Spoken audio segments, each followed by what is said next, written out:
All right. Well, good morning. It is Tuesday, and today is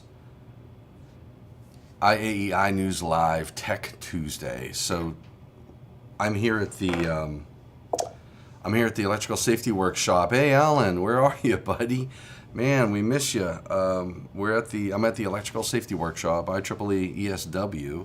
We are going to go live today tomorrow from the booth. So I'm going to try to get as many different people in there. We're going to be talking about some events going on in Panama. We're going to go to, we're doing an ESW in Panama. We're going to do an ESW in Guatemala. We are doing an ESW in Africa. We're going to set one up in Helsinki, Finland. So IEEE Electrical Safety Workshop is business is a booming. So we've got Alan. We almost hit a record, I think, at this one. We're into the 500s and close to 600. So attendees, big room downstairs. So we're having a good program. So tomorrow we're going to go live from the booth, the Eaton booth. We're going to have some cool cats in there talking about electrical safety and safe work practices and all that jazz. So tune into my YouTube channel. It's out there. Bookmark it. Do whatever you need to do because you don't want to miss it. It'll be up there forever, but would love to hear the engagement. Love to see everybody. Steve, Spiker, good to see you. Good morning, sir. I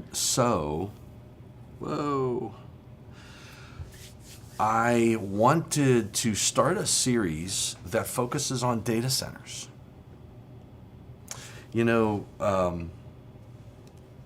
data center is not as simple of a project as one would think. You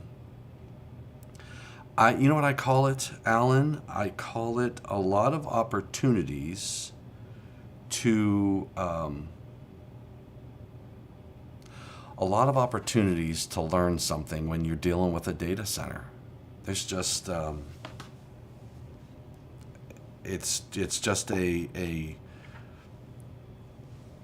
infinite amount of possibilities of different codes and standards that would apply in a data center. So what I'd love to do, and I'm going to start this series on IEI News Live. We're going to talk data centers. We're going to talk about the design of a data center, all the different codes and standards. I mean, we think National Electrical Code, but there are, I'm sure, other codes that we need to consider when it comes to. Ooh, Alan, bring on DC distribution. Okay, you know what? Man, you are a wealth of knowledge, my friend. I think I know who I need to get on on the program for talking about data centers and data center design, DC distribution and heat control. I know heat's big. Do you think, Alan, that using DC power could positively impact the management of heat? Is there less heat in DC? I mean, it all generates energy. I guess the less you transpose, we got to go from AC to DC, DC to AC.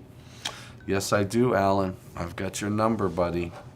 I think we need to have a talk. So, data center discussion. So one of the reasons that I bring it up, I'm here at the workshop, and there are a lot of individuals here that are all focused on this artificial intelligence stuff, right? I mean, AI is taken off. Alan, I agree with you. So anyway, we're going to study it. I want to study it. I want to understand. And you bring up a valid point on DC distribution. So, hold on. You know what? I forgot. I don't have my. I do have my pad here. We got Steve. Hold on. Uno momento.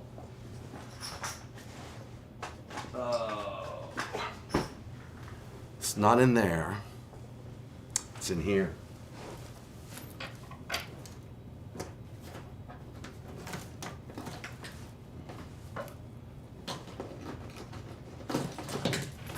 I keep my feathers numbered for just such an emergency. So, Alan, I'm doing this because it's just easier. This is my Stream Deck. Oh, that's my Stream Deck. I was just talking to... Sorry, I don't understand. I know you don't understand because you're just a computer. I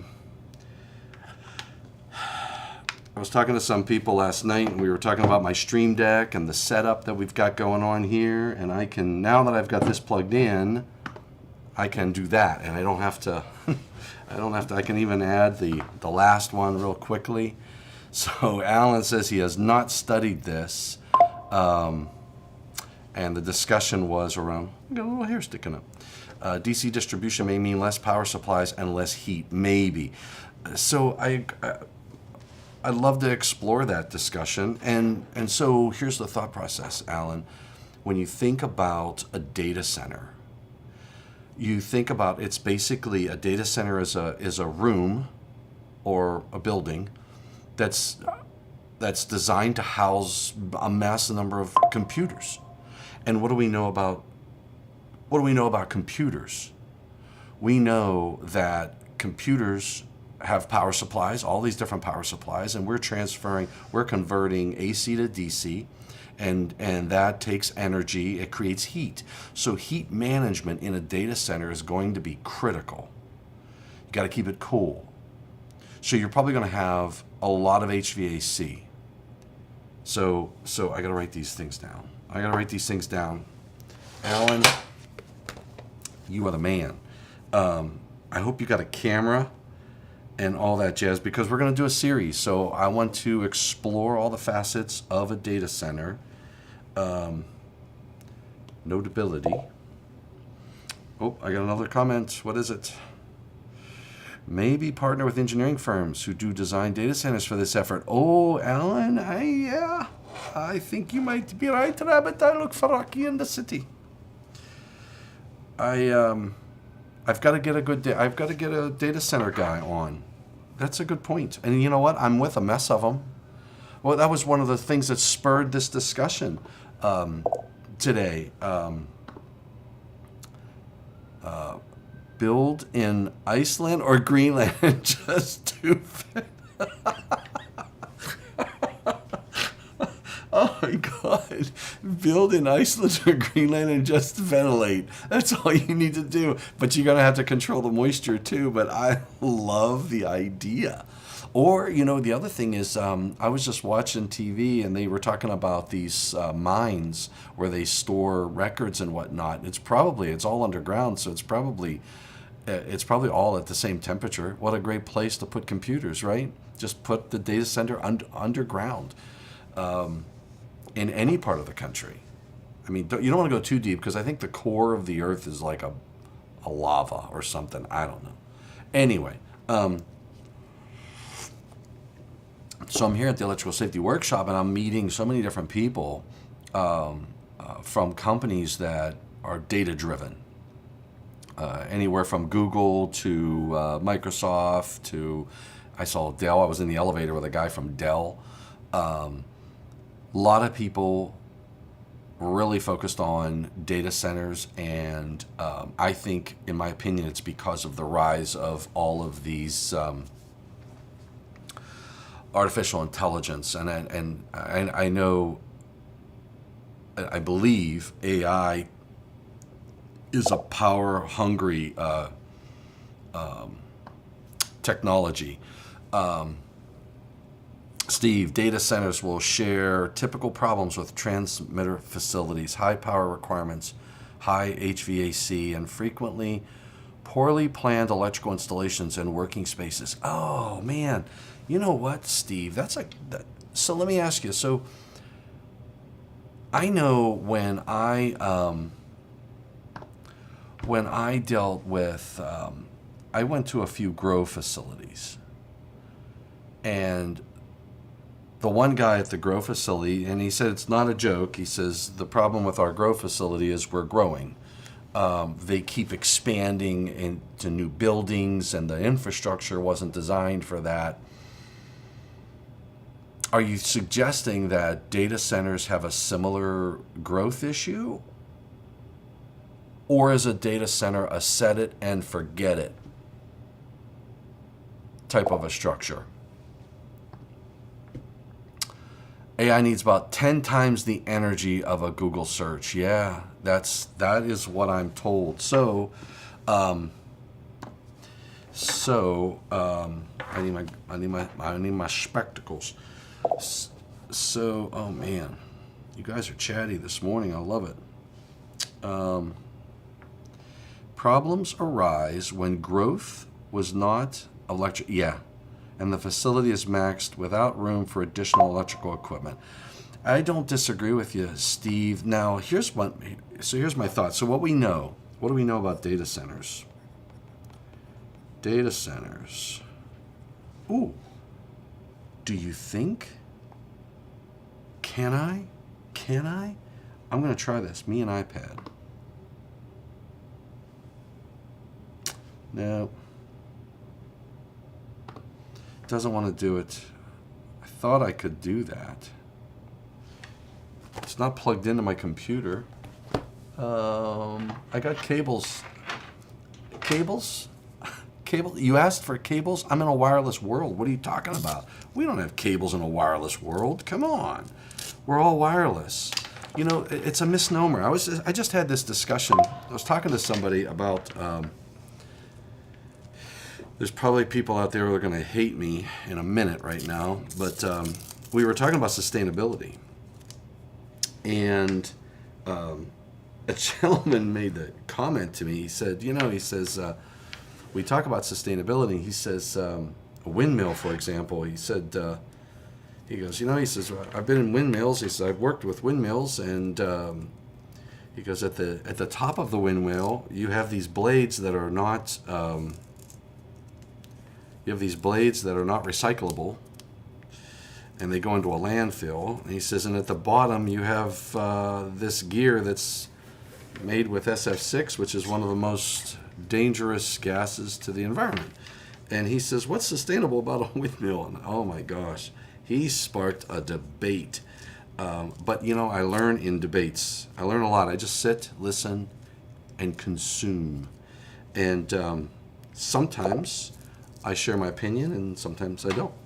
But I thought it was an interesting discussion.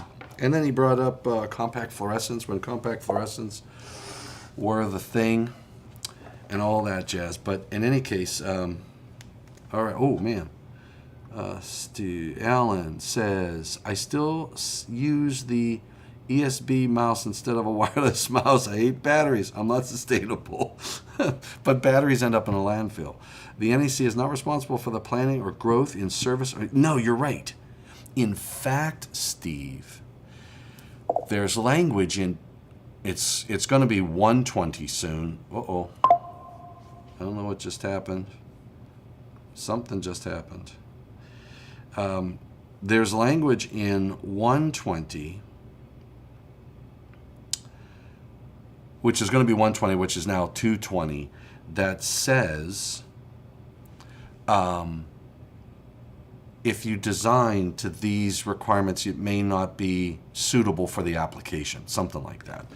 Check it out. It was in 220.12, and we moved it. We moved it to the part 2, I think it is, for feeders and services. We took it out of part one was branch circuits, I think, and then part two was whatever. So data centers. I got to write this down. So we already said temperature is an issue. Temperature is an issue. And Alan, I know exactly what you meant. USB mouse. I have an Apple mouse which is wireless. I love it. And but it goes with my MacBook and all this other good stuff. So, but anyway, temperatures. Oh, this is what I did. I was doing all of this, and I lost track. Let me try this. Me and iPad.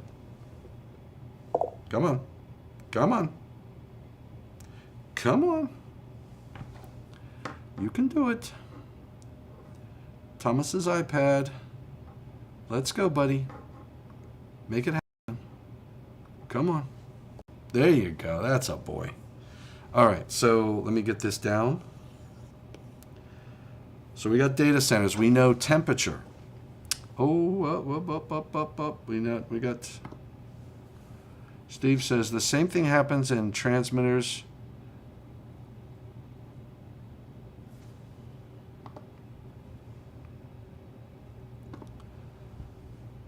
The same thing happens at transmitters, but their newer equipment often has less power requirements, luckily. But they still end up crowding the electrical installation with their Yeah, absolutely. I agree. I don't disagree with you. Not at all. All right, let's go back to this. All right, so we said we're in the data center world. We know temperature. We know temperature is temperature controls. So we know that means we're going to be heavy in HVAC, and HVAC is going to pull in. Did I skip comments? You know, I had a thing going on. Let me go back up. Alan, there's Steve. I have not studied this. Maybe partner with an engineering firm. Data centers will share typical problems with transmitter facilities. Yep, I got that one. AI needs 10 times the energy. So we know that. Problems arise with growth was not electrically planned. We had Alan talking about his USB. He's still using cables. We got cables all over the freaking place. We got that. We got USB, and we got the same thing happens, and then boom. So I don't think I skipped comments there, Steve, unless I missed it because for some reason something happened to my computer, and like my web browser came up almost like I changed. I'm still on the same Wi-Fi. It's almost like I changed Wi-Fi's. All right, so we know HVAC is going to be a critical factor. What about? So I'm going to growth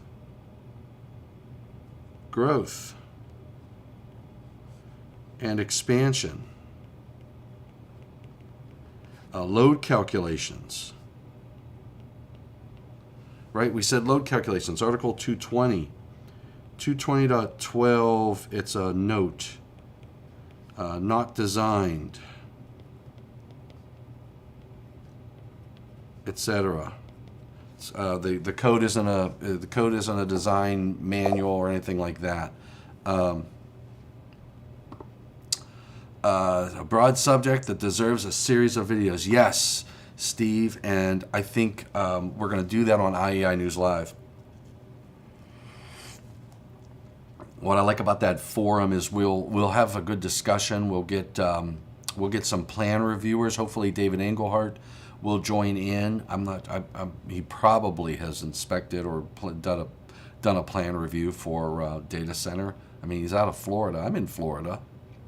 I'm in Jacksonville, Florida, for the electrical safety workshop. So data centers, we got the growth, we got expansion, we've got temperature and controls, which brings in HVAC. We talked about DC distribution, possibly. Alan brought that up. Alan, made the comment about reducing what, Alan? Reducing power conversion, right?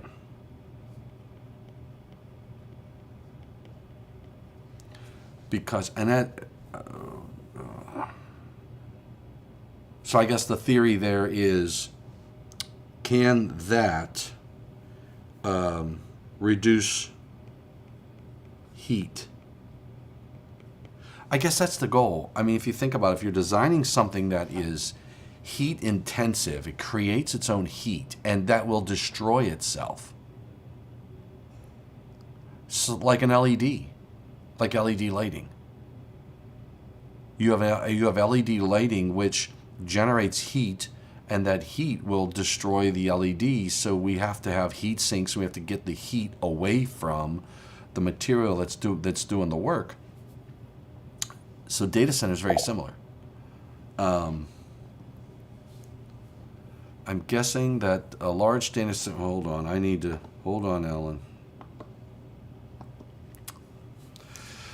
I'm guessing that a large data center uses 34.5 kV distribution, and unit subs step down to 480 or 600 volts, then converts to DC distribution and powers the server cabinets.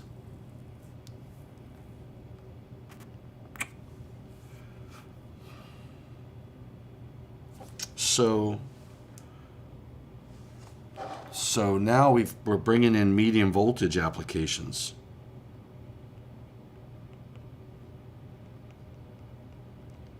So medium voltage, when you're talking 34.5,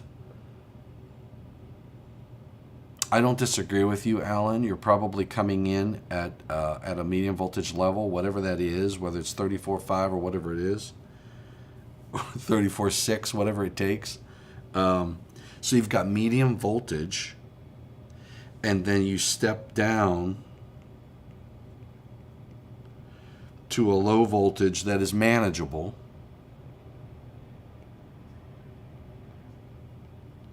And then you are converting to DC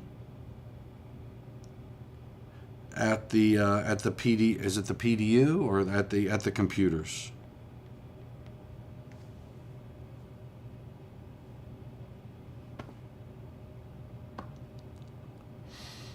(100 megawatts), or I've heard up to 1 gigawatt data centers. Wow. So heavy power usage.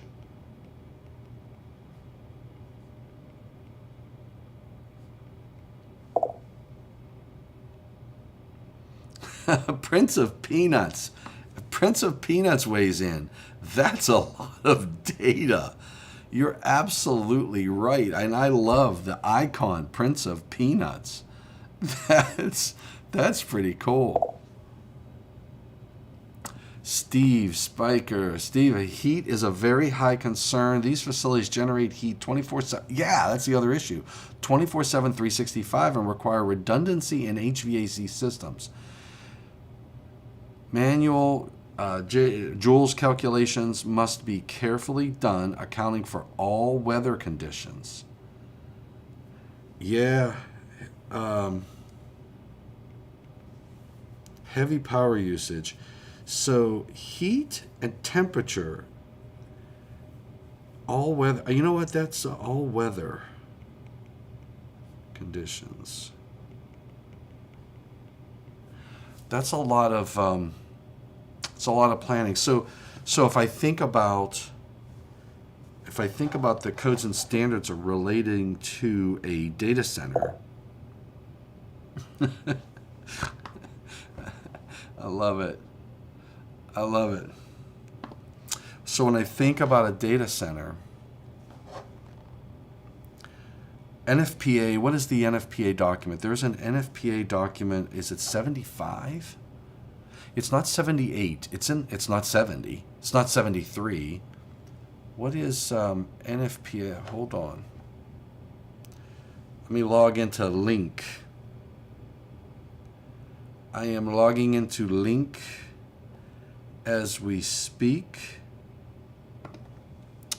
And I'm going to do a search for data centers. DATACE. Is that all one word? Data center. Search. Where's search? 0 results for a data center. This cannot be.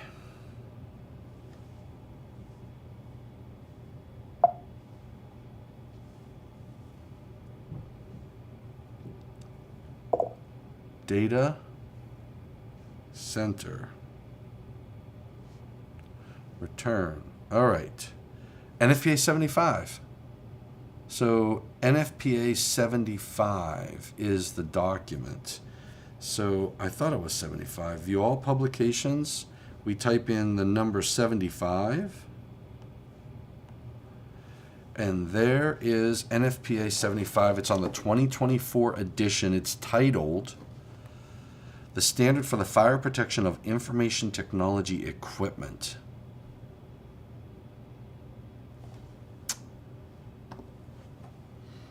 The electrical equipment is often subjected to the same heat. Manual J is an ACCA pub. ACCA pub. Whoops. Let's take a look at that. ACCA. Manual J. Man, look at that. There's P. It's in PCalcs. Look at this. So you got in ProCalcs, you've got it in House Call Pro HVAC load calculation formula. Air Conditioning Contractors of America, Manual J. Is a formula used to calculate a home's heat and cooling needs. A home. That's a home, though. That's not a data center. Can you use it in data centers? It says it's an ANSI recognized standard. Applies to single-family homes, townhouses, condos, small multi-unit structures, and manufactured homes.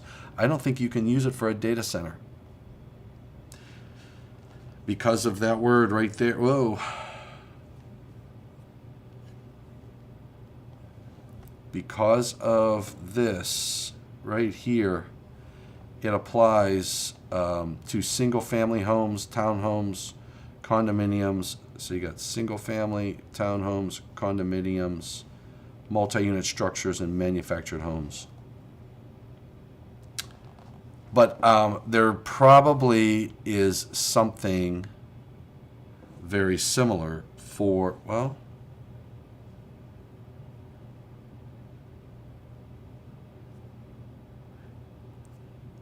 Annual J. So anyway, we know HVAC and NFPA 5. So let me go back to NFPA 75. You have in NFPA 75, you've got administrative, reference publications. Ooh, let's look at reference pubs. NFPA. Got the fire code, standard for portable fire extinguishers, standard in carbon dioxide, halon, sprinkle. Oh man, could you imagine sprinkling a data center? Oh, that wouldn't go over well, would it? Go in there, light up a cigarette. Standard for the installation of sprinklers, standard for the inspection of testing of maintenance of water-based fire protection. There's the NEC. Fire alarms, standard for the installation of HVAC, air conditioning. So NFPA 90A would apply for the air conditioning. Smoke door assemblies, NFPA 220. NFPA 232, standard for the protection of records. Interesting. Water mist, hybrid water and inert gas, fire extinguisher systems. 855, I know 855, we're involved with that. Standard for the installation of stationary energy storage systems. That's an important one. Maybe we'll explore 855 on IEI News Live. Talk about that standard or that document. Yeah, that's standard. So there's a lot of opportunities in data centers. There are a lot of codes and standards that go into the construction of those structures. From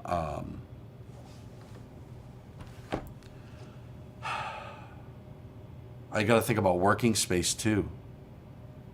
So if you think about those data racks, when they put those in, the data racks inside and they have all your different computers and you open up the doors, do I need my working space? Do I need for all open doors that it can open? Is that equipment? I went downstairs this morning to get a cup of coffee. I woke up at 5:30 and I hung out here and, checked some emails and trying to figure out what I got to get done today. Set up, moved my desk around and everything. So by the time I took a shower, the whole bit, and got ready, and I thought, well, now I'm going to go down and get a cup of coffee. There was a line that was a mile long. So I stood in line for maybe all of about 2 minutes, and I said, you know what? I'm not going to stand down here. I'm going back up. I got things to do.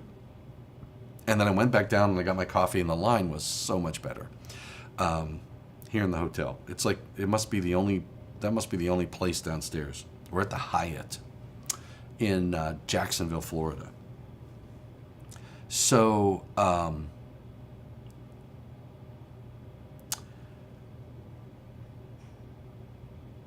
NFPA 70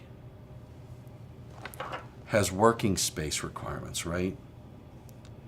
So let's go home. Let's go to 70. 110 is it 110.20 something? 110 working space. 110.26. So 110.26 has your spaces about electrical equipment. And let's talk about, because remember we moved the open door thing. Working space requirements by this section shall not be used for storage when normally enclosed live parts are exposed for, doesn't have a voltage limit.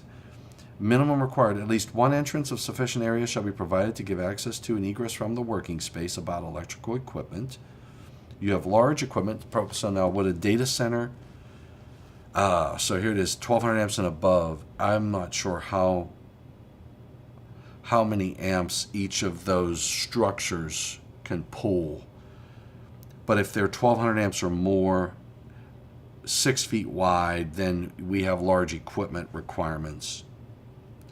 We have personnel door requirements. That's where equipment rated 800 amps or more. So those, we have to get our terminology correct. The same formulas and calculations for solar loads and heat generation loads, such as RF transmitters and resistive electrical loads, can be utilized that are in ASHRAE 90.4 is the actual standard. So I you know what, ASHRAE 90.4. I can buy ASHRAE 90.4. Now I think you're smoke. Now I think, there it is, energy standard. Boy, you allow cookies. You are right. That's where it's at. ASHRAE 90.4, energy standard for data centers. You can buy it on the ANSI web store for a mere $178. Establishes the minimum energy efficiency requirements of data centers for design, construction, and plan for operation and maintenance. Use of on-site or off-site renewable energy resources applies to a new data centers or portions thereof and their systems, new additions, modifications. So,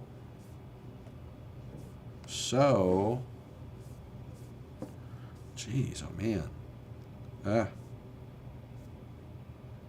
Here we go. ASHRAE 90.4, temperature controls, ASHRAE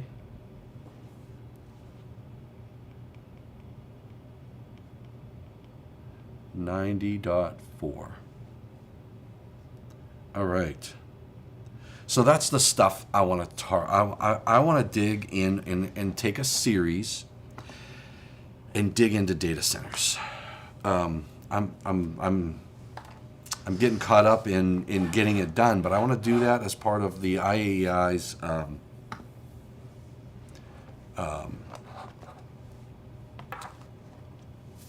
program today at 12 o'clock Eastern, and we're going to do a series.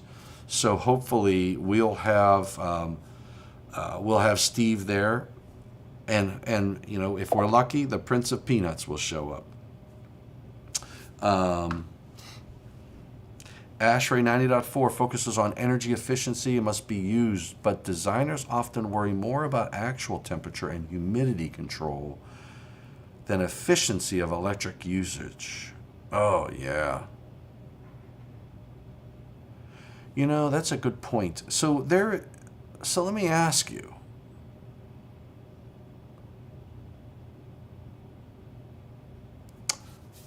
What's the flexibility there? Does a designer for a data center have more flexibility because of these things? And you know as well as I do, Steve, flexibility comes out of, is born out of, flexibility, in my humble opinion, is born out of gray areas of requirements. So, and we have to always remember that all of these code requirements are all minimum requirements. So you have a lot of flexibility when you go above and beyond. And to your point, Steve, maybe 90.4, you always have to meet that, but you'll go above and beyond to address humidity. I can see humidity. I can see humidity being a challenge. Not much. I mean, it's a challenge, but not as big of a challenge as what I learned in grow facilities. A grow facility has a challenge because they have to keep a warm, moist environment, or a cool, moist environment. So you have to cool it, yet heat it, and then you have to worry about all three. You got to worry about the cooling, the heating, and the humidity. I think in a data center, I would think dry environments. I would think. I don't know. What's Steve saying? Depends on the HJ, but there's a certain amount of wisdom in effective design versus saving energy. Yeah. And with AI, I mean, put it this way, the load takes what the load takes, period. If your load is a heavy energy user and it generates heat, then you need to manage the heat in the facility.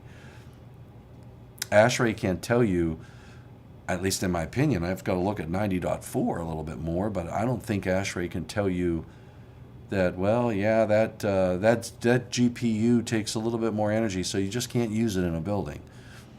There's got to be, you've got the permissions to be able to do that, but then you have to manage the cooling of the facility to get whatever the products need that are in there. You've got to cool the structure. You've got to keep it dry. How do you get that done in the most energy efficient way?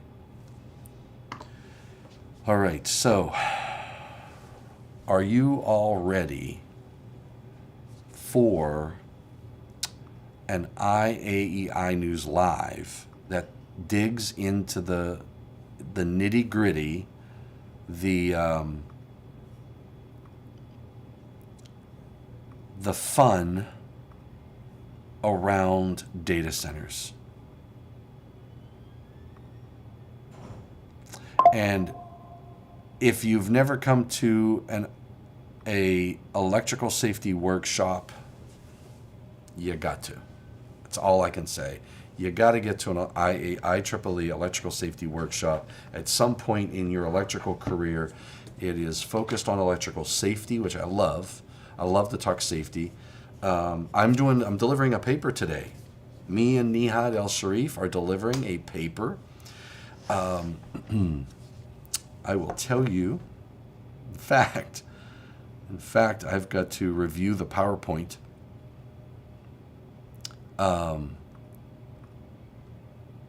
I have to review the PowerPoint, and he and I have not had a chance. He's doing a tutorial. I thought that we were going to be able to walk through our presentation today and together this morning because the tutorial's going on, and I didn't realize he is presenting a tutorial today. So talk about and we're not going to have time at all to go over the presentation. So, but we are the first presentation today. It's I think we present around 2:30, something like that. So I'll have time to do our IEI News Live. But our topic is competing design goals versus codes and standards, managing electrical hazards. So what I elected to do, we have codes and standards. We have design goals. We want a cost-effective solution. We want we want to limit damage to electrical distribution equipment, all these great things. And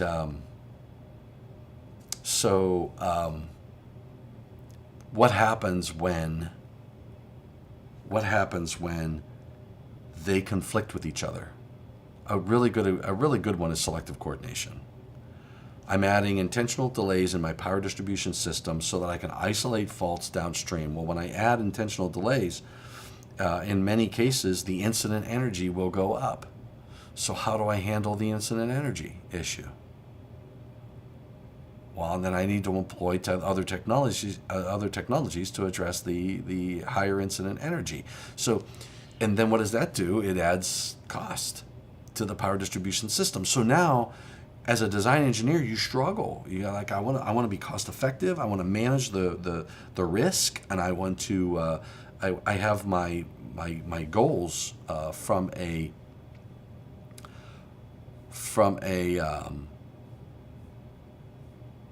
hazard perspective. So the competing goals that we came up with are reliability, efficiency, safety, cost, and scalability, environmental impact, ease of maintenance, and security.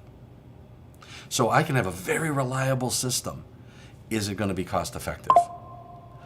I can create the most safest installation in the world, but is it efficient? Is it cost? Is it financially viable? Scalability.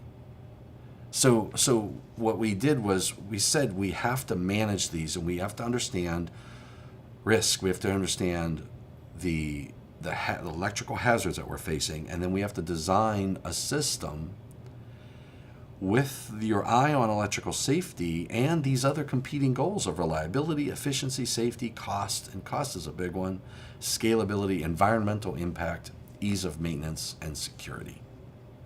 We got to balance all of those. And are there things that we can do in our designs to help facilitate meeting these other goals? Cost is always the challenge. That's the nut that hangs over your head all the time. It is a true balance, to your point. All right, Steve. Steve says, back to the electrical installation, just changing HVAC filters can result in tripping breakers from heat rise. Tripping breakers is a big no-no, and you will often find NEC violations in the systems. That's a good point. And you know what else, Steve? I was at a facility. It was a heavy data center facility. They, in the facility, they had, you know how you have the raised floors. Underneath the floor was an air return or whatever it was. I think it was a return. It was like ductwork. The air was coming back through there. Air was being pumped in, and then under the floor was your like a ventilation. It was part of the ventilation system. I don't know the details. All I do know is that there was a gentleman or the group that managed the facility knew that if somebody in that room removed more than 2 of those big square blocks that are in the floor, that they had, I don't know, say 15 minutes before they would lose control of the cooling in that room, because you've lost your circulation and whatnot. They would lose the ability while those 2, if they opened more than 2, they weren't able to cool the room. And then even if you, after say 15 minutes, even if you put it back on again, they could not get the temperature back under control. So what they did was they monitored the pressure, I think it was. They monitored something. They had a monitor under the floor, and he had a series of indicators on a software application, and he was explaining what those were to me. And he says, if any one of those turn red, he says, I know I got 15 minutes.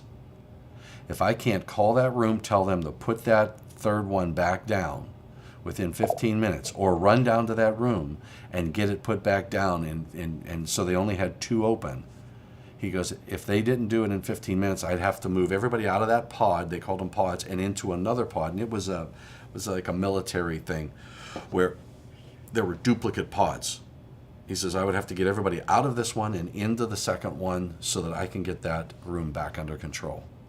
I thought that was really interesting.